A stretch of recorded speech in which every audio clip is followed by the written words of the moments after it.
धीरज कुमार जब रात में अपने कमरे पर सो रहा होता है तो अचानक से उसका फ़ोन जो है वो बजने लगता है। पहले रिंग में धीरज फ़ोन नहीं उठाता, फ़ोन दोबारा आता है। तब धीरज की नींद खुलती है, घड़ी में देखता है तो रात के 11:30 बज रहे थे। सोचता है इतनी रात को कौन फ़ोन कर रहा है।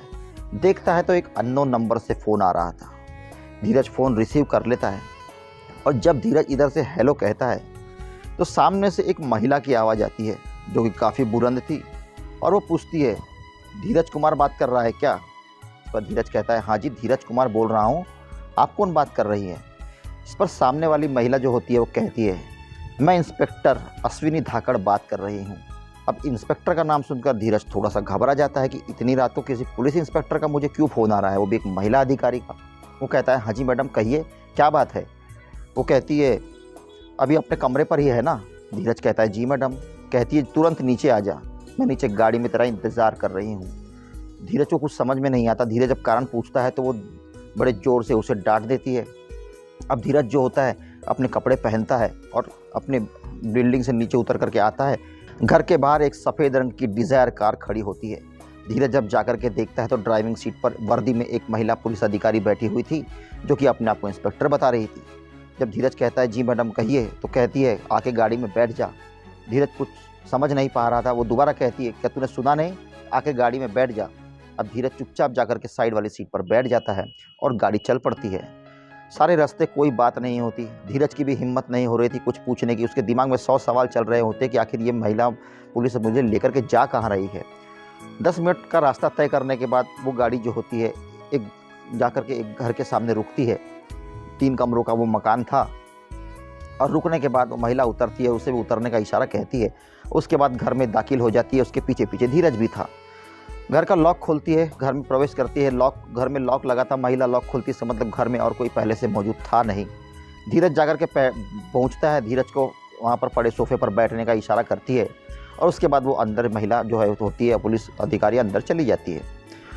और वहाँ पर जाने के बाद उसके बाद जब वो बाहर आती है तो उसके हाथ में होती है दारू की बोतल और 2 कांच के खाली ग्लास। टेबल पर रखते हुए कहती है, पैक बनाओ। अब धीरज जो होता है वो बड़े असमंजस में लेकिन बनाता है पैक। तो 1 गिलास उसकी ओर सरका देती है, कहती पियो। धीरज कहता है, जी मैं ऐसे कभी भी नहीं पीता। कहती, कहा ना पियो तो पियो। अब धीरज गिलास उठा के पीने लगता है, वो भी एक सिप मारने लगती है। अब उसके बाद वो महिला अधिकारी पूछती है, वो कहती है धीरज से कि तू अब सोच रहा होगा कि तुझे मैंने यहाँ पर क्यों लेकर के आया है। धीरज कहता है, जी हाँ।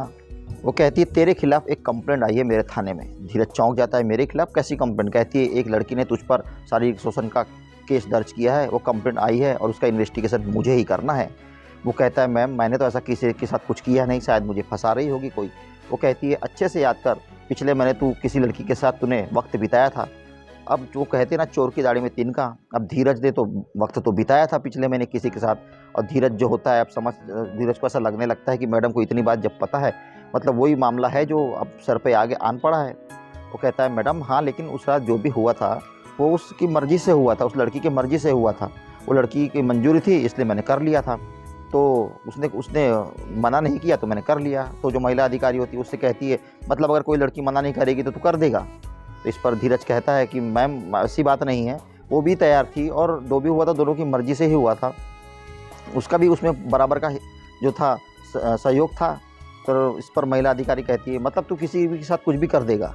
अब धीरज को समझ नहीं पाता क्या जवाब दूँ। वो कुछ नहीं कहता। वो कहता है, मैडम ऐसी तो कोई बात नहीं थी, पता नहीं अब वो मुझे क्यों फंसाने पर तुली है। वो महिला अधिकारी होती कहती है, एक पैग और बना के रख, मैं अभी आई। उसके बाद वो अंदर चली जाती है और 5 मिनट के बाद जब वो महिला अधिकारी वहाँ पर धीरज के पास आकर के पहुँचती है तो धीरज की आंखें फटी की फटी रह जाती है। धीरज उसे देखता रह जाता है क्योंकि इस वक्त वो जो महिला पुलिस इंस्पेक्टर जो अंदर जाकर बाहर आई थी तो वो अपनी वर्दी उतार कर और एक बहुत ही हॉट सा एकदम झीना सा नाइट गाउन पहन करके वो आई थी। और आने के बाद उसके सामने बैठ जाती है कुछ इस अंदाज में कि धीरज चाह कर भी उसे देखने से अपने आप को रोक नहीं पाता। उसके बाद उठती है और धीरज के बगल में आकर के बैठ जाती है और धीरज की जांघ पर हाथ रखते हुए कहती है कि देख धीरज, अब तेरे पास 2 ही रास्ते हैं इस मुसीबत से बचने के। अब जब धीरज पूछता है, जी मैडम बताइए मुझे क्या करना है, तो कहती है, या तो तुझे मुझे 50,000 रुपये देने होंगे, या तो तू मुझे 50,000 रुपये दे, या फिर तू आज की रात मेरे साथ गुजारेगा और जैसा जैसा मैं कहती हूँ वैसा तुझे करना होगा। धीरज असमंजस में पड़ जाता है कि 50,000 रुपये की रकम एक 20,000 रुपये की सैलरी की नौकरी करने वाला कहाँ से देगा। तो धीरज पैसे देने में तो असमर्थ होता है, और जो दूसरा सौदा था वो धीरज को पसंद आता है, क्योंकि इस अंदाज में, इस हालत में उस महिला को देखने के बाद धीरज का भी जो मन था वो अब डोलने लगा था। धीरज को दूसरा सौदा फ़ायदे का नज़र आ रहा था कि दावत खुद चल करके आ रही है कि मुझे चखो। तो धीरज का इसमें नुकसान ही क्या था। धीरज कहता है, मैम आपको देने के लिए मेरे पास पैसे तो नहीं हैं, अब उसके बदले में आप मुझसे जो भी करवाना चाहती हैं मैं करने के लिए तैयार हूँ। उसके बाद वो महिला अधिकारी जो होती है कहती है तो ठीक है चलो उठो, और धीरज की कॉलर पकड़ के उसे अपने पीछे खींचते हुए अपने बेडरूम के अंदर ले जाती है और दरवाज़ा बंद हो जाता है दोस्तों। और इसके बाद जो कुछ भी होता है, और इस घटना में इसके बाद जो भी घटनाक्रम होने वाला था, और ये कहानी जिस मोड़ पर जाकर के ख़त्म होने वाली थी, आपने इस बारे में सोचा भी नहीं होगा दोस्तों। कहानी आपको चौंका कर रख देगी। नमस्कार दोस्तों, मैं विक्रम आपका भाई, आपका दोस्त हाजिर हूँ फिर से एक और घटना लेकर। चैनल पर नए हैं तो जल्दी से सब्सक्राइब कर दीजिए दोस्तों, और बेल आइकन जरूर प्रेस करना। मेरे पुराने सब्सक्राइबर से भी रिक्वेस्ट है कि प्लीज़ बेल आइकन को प्रेस करके ऑल पर सेट कर दीजिए, क्योंकि मेरे वीडियोस के नोटिफिकेशंस आप तो लोगों तक नहीं पहुंच पा रहे हैं, इसलिए मेरा वीडियो आप लोगों तक नहीं पहुंच पा रहा है दोस्तों।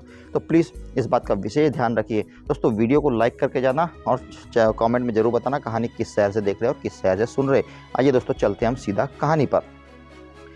बात कर रहा हूं दोस्तों गुरुग्राम शहर की, और बात कर रहा हूं उस समय की जब पूरा देश अपने अपने घरों में बंद था, जब देश में कोरोना की वजह से भयंकर लॉकडाउन लगा हुआ था। परिंदा भी पर नहीं मार सकता था, सड़कें सुनसान पड़ी होती थी। सिर्फ बाहर अगर कोई नज़र आते थे लोग तो वो सरकारी कर्मचारी, चाहे वो पुलिस विभाग के हों, चाहे मेडिकल विभाग के हों, या जिन लोगों को गवर्नमेंट ने कोरोना में ड्यूटी पर लगा रखा था। और उन्हीं में से एक था धीरज कुमार। धीरज कुमार अपनी ड्यूटी, अपनी शिफ्ट ख़त्म करके रात को 10 बजे एक दिन जब घर वापस लौट रहा होता है, तो उसे नाकाबंदी पर खड़ी एक पुलिस गाड़ी जो होती है उसे रोक लेती है, और उसे रोकने के बाद उससे पूछताछ कर रही होती है। 2 सिपाही जो होते हैं उससे पूछताछ कर रहे होते हैं, और गाड़ी में एक पुलिस महिला अधिकारी उस वक्त बैठी हुई होती है। वो लोग उससे उसका नाम पूछते हैं, वो कहाँ रहता है, उसका एड्रेस लिया जाता है, और उसका फ़ोन नंबर भी लिया जाता है, और पूरी जांच पड़ताल के बाद उसका आईडी कार्ड सब देखने के बाद उसे जाने दिया जाता है। उसके बाद धीरज आकर के अपने कमरे पर सो चुका था, और उसके बाद अगले दिन जब रात के 11:30 बज रहे थे और उसका फ़ोन बजा था, और जब धीरज नीचे आया था, और जो महिला अधिकारी धीरज को मिली थी जिसने फ़ोन लगाया था, वो वही महिला अधिकारी थी जो एक दिन पहले तो उस गाड़ी में बैठी हुई थी जब चेकिंग चल रही थी, और धीरज को पकड़ कर चेक किया गया था, और जब धीरज का नंबर, नाम, एड्रेस सब लिया गया था, उसी के आधार पर वो महिला अधिकारी जो थी आज धीरज के घर पर आकर के पहुँच चुकी थी।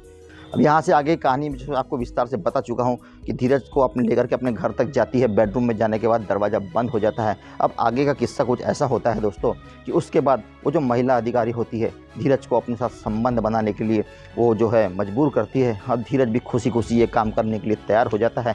लेकिन धीरज ने जैसा सोचा था, जैसा वो आज तक करता आया था बाकी महिलाओं के साथ, आज वैसा कुछ होने वाला नहीं था। वो महिला अधिकारी जो थी वो धीरज पर हावी होने वाली थी, और वैसा ही होता है। उस रात जब संबंध दोनों के बीच बनते हैं तो धीरज को ऐसा महसूस होता है कि आज जैसे मैं किसी महिला पर हावी होकर संबंध नहीं बना रहा हूँ, जैसे कोई मेरे साथ ज़बरदस्ती कर रहा है, कोई मेरे साथ संबंध बना रहा है। इस प्रकार से सारी रात वो महिला पुलिस अधिकारी जो होती है वो धीरज पर हावी रहती है, और तरह तरह से नाना प्रकार से वो धीरज को करने के लिए मजबूर करती है। और जितनी धीरज में क्षमता थी सारी रात, उतनी सारी रात वो उस महिला अधिकारी की प्यास धीरज बुझाता रहता है। और सुबह होती है, सुबह तक दोनों थक कर चूर हो जाते हैं और सो जाते हैं। 9 बजे जब धीरज की नींद खुलती है और धीरज जब उठकर जाने के लिए तैयार होने लगता है, तो महिला अधिकारी उसे पकड़ कर वापस बिस्तर में खींच लेती है और कहती है, आज तुम कहीं नहीं जा रहे, ना ही मैं कहीं जा रही हूँ। जिसे भी बताना है फ़ोन करके बता दो कि आज तुम छुट्टी पर हो। और ख़ुद भी फ़ोन करके उस दिन की छुट्टी ले लेती है, और दूसरे दिन भी सारा दिन वो जो है धीरज को उसी प्रकार से भोगती है, धीरज का उसी प्रकार से शाम तक उसी प्रकार से इस्तेमाल करती है। सिर्फ दारू पीना और जो कुछ भूख लगी तो बनाकर खाना, और उसके बाद लगातार सिर पर सिर्फ वासना का वही गंदा खेल उस रात चलता आया था, और सारे दिन भी उसी प्रकार से चलता होता है। शाम तक धीरज की हालत इतनी ख़राब कर दी थी उस महिला ने, धीरज को निचोड़कर चूसा हुआ आम बनाकर उसने रख दिया था, और शाम को वो धीरज को छोड़ती है, और उसके बाद धीरज से वो जाने के लिए कह देती है। धीरज जो होता है, धीरज निकल करके चला जाता है। लेकिन उसके बाद अब ये मामला जब शुरू हुआ था, लॉकडाउन लगा हुआ था और वो अपने घर जाता है, अपनी ड्यूटी जाता है, घर आता है और हर रात को अब वो जो महिला अधिकारी थी वो जाकर के उसके घर के सामने पहुंचा करती थी। और जब वो उससे कहती कि चलो आज मैं ही तुम्हारे घर पर आ जाती हूँ, तो धीरज डरता ही डरता है सही, लेकिन उसे मना करता था कि मैडम आप मत आइए, क्योंकि मैं किराए से रहता हूँ, नीचे घर मालिक रहता है, ऊपर मैं रहता हूँ, यहाँ पुलिस गाड़ी दिखेगी, पुलिस वाली मेरे घर आएगी तो लोग तरह तरह की बातें बनाएंगे कि इसे घर पुलिस क्यों आती है। तो महिला समझती है इस बात को और धीरज को इस हाथ में अपने लेकर के जाती है और घर पर इस प्रकार से दोनों का प्रोग्राम चलने लगता है। एक हफ्ते का समय बीत जाता है। अब दोनों जो थे काफ़ी ज़्यादा फ्रेंडली हो चुके थे। वो महिला जो होती है वो धीरज से पूछती भी है क्या तुम शादीशुदा हो। इस पर धीरज कहता है कि जी नहीं, मैं शादीशुदा नहीं हूँ। उसे अच्छा लगता है कि धीरज शादीशुदा नहीं है। वो अब शरीर के साथ साथ मन से भी धीरज के करीब आने लगी थी और अब दोनों जो थे एकदम गर्लफ्रेंड बॉयफ्रेंड की तरीके से रहने लगे थे। एक रात की बात है, जब दोनों का प्रोग्राम इसी तरीके से चल रहा होता है, तभी दरवाजे पर दस्तक होती है और दस्तक सुनकर के धीरज चौंक जाता है, डर सा जाता है। वो महिला अधिकारी कहती है डरने की ज़रूरत नहीं, मैं देखती हूँ, तुम छुप जाओ बाथरूम में।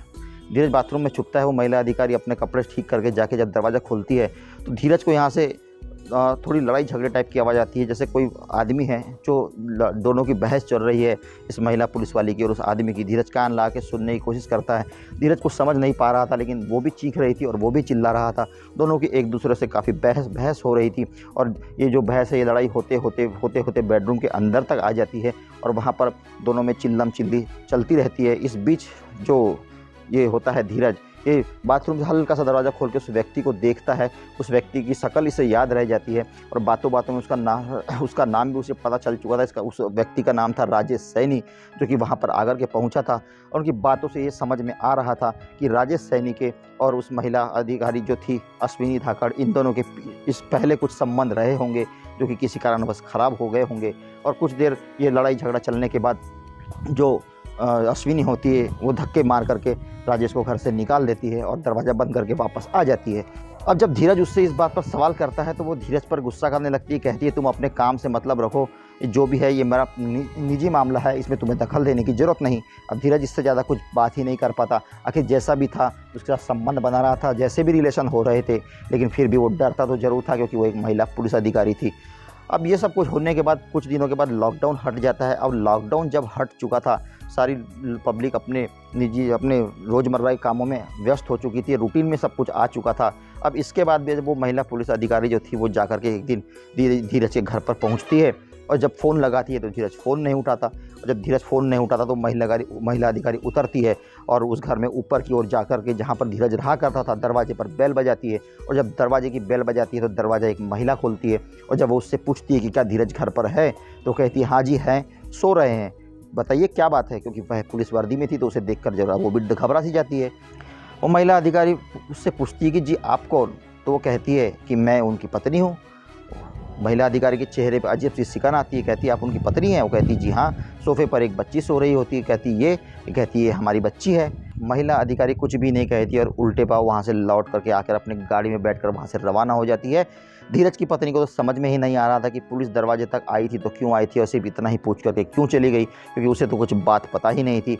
अगले दिन 11 बजे जो है वो महिला अधिकारी फिर से धीरज को फ़ोन लगाती है और जब धीरज फ़ोन नहीं उठाता तो दूसरे फ़ोन से उसे फ़ोन लगाती है। और जब धीरज फ़ोन उठा लेता है तो धीरज को गंदी गंदी गालियाँ देते हुए कहती है क्यों मेरा फ़ोन नहीं उठा रहा है, तू इग्नोर कर रहा है मुझे, देख मुझसे दुश्मनी तुझे बहुत महंगी पड़ेगी, वैसे भी तूने मुझसे झूठ बोल के अच्छा नहीं किया और इस चीज़ के लिए मैं तुझे कभी माफ़ नहीं करूँगी।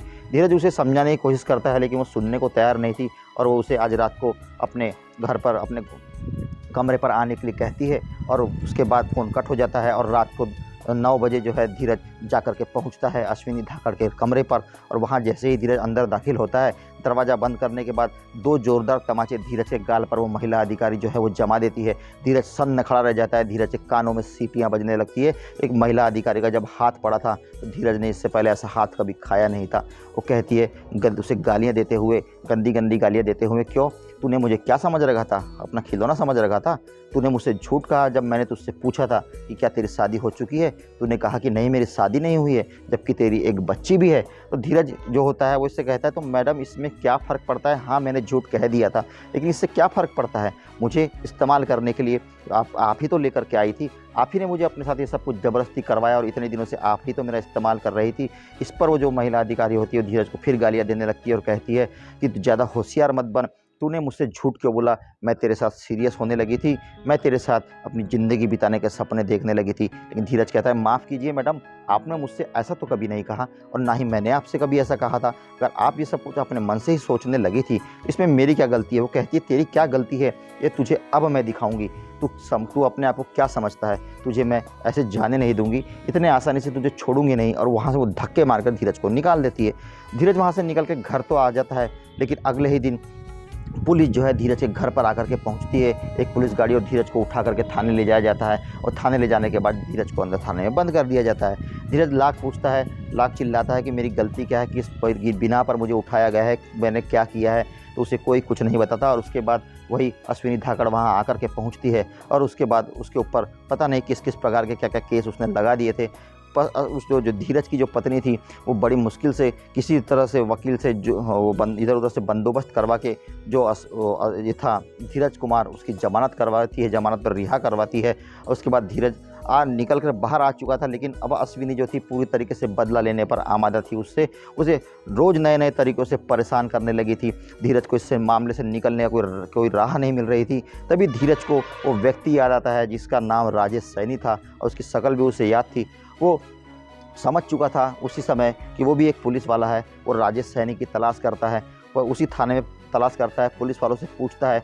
काफ़ी मशक्क़त के बाद उसे एक पुलिस वाले से राजेश सैनी का फ़ोन नंबर मिल जाता है और वो राजेश सैनी को जब फ़ोन लगाकर बात करता है और उससे जब कहता है कि सर, उस रात जब आप वहाँ पर उनके कमरे पर आए थे अश्विनी मैडम के और आप दोनों के बीच जब लड़ाई हुई थी, तो सर मैं वहीं था, मुझे आपसे कुछ बात करनी है। इतनी बात सुनकर तो उस राजेश सैनी चौंक जाता है। उसे तुरंत मिलने के लिए बुलाता है अपने थाने में जहाँ पर वो तैनात था। और जब वहाँ पर जाकर के पहुँचता है धीरज कुमार, तो क्या देखता है वहाँ पर वो जो था वो भी एक पुलिस वाला ही था। और वो उसके बाद अलग ले जा करके धीरज से बात करता है और धीरज जो है पूरी कहानी जब उसे सुनाता है तो कहता है, वो राजेश सैनी धीरज से कहता है, यार तू किस औरत के चक्कर में पड़ गया? वो बहुत ख़तरनाक औरत है और जो आज तू भोग रहा है ना, ये तेरे पहले वो मेरे साथ करती आई थी और ये सब कुछ मैं भी इस चीज़ का भुगतभोगी हूँ। मैंने भी ये सब कुछ चीज़ झेली है, भोगा है। लेकिन दोस्त, मेरे साथ मजबूरी ये है कि मैं खुद गवर्नमेंट सर्विस में हूँ, पुलिस की सर्विस में हूँ, इसलिए मैं इतना खुल करके उसके खिलाफ़ कार्रवाई नहीं कर पाया, एक्शन नहीं ले पाया। लेकिन तुम इस चीज़ से डरने की तुम्हें ज़रूरत नहीं है। अगर तुम्हें उसके चुंगल से निकलना है, तुम बचना चाहते हो, तो तुम जाकर सीधे थाने में उसके खिलाफ़ कंप्लेंट करो, वरना वो तुम्हारी ज़िंदगी बर्बाद करके रख देगी। तुम्हें सारी ज़िंदगी जब तक रहेगी इसी प्रकार से परेशान करेगी, तुम छूट नहीं पाओगे, बर्बाद हो जाओगे। और मेरे से जितनी मदद होगी मैं तुम्हारी जो मदद ज़रूर करूँगा। अगर उसके खिलाफ़ गवाही भी देनी पड़ी तो मैं गवाही देने भी आऊँगा। और उसके बाद उसे हिम्मत मिलती है राजेश से, धीरज को। और उसके बाद धीरज जो है सीधा थाने जाता है और थाने जाने के बाद उस महिला के खिलाफ़, उस महिला अधिकारी के खिलाफ़ वहाँ पर कंप्लेंट दर्ज करवाता है। एक महिला अधिकारी के खिलाफ़ कंप्लेंट दर्ज करने में जब पुलिस आनाकानी करने लगती है तो धीरज अपने वकील को साथ लेकर के जाता है और उसके खिलाफ़ वहाँ पर कंप्लेंट दर्ज कराई जाती है। और उसके जब तहकीकात शुरू होती है तो तहकीकात में जो है उसका कैरेक्टर उसी प्रकार का निकल करके आता है। और उसके बाद राजेश जो होता है वो भी उसके समर्थन में खुल करके आता है और वहाँ पर अपनी गवाही देता है। केस मजबूत होने की वजह से जो अश्विनी धाकड़ होती है उस पर इंक्वायरी बैठाई जाती है। अश्विनी धाकड़ को सस्पेंड कर दिया जाता है और उस पर कानून कार्रवाई करके उस पर न्यायालय द्वारा मुकदमा चलाया जाता है। दोस्तों।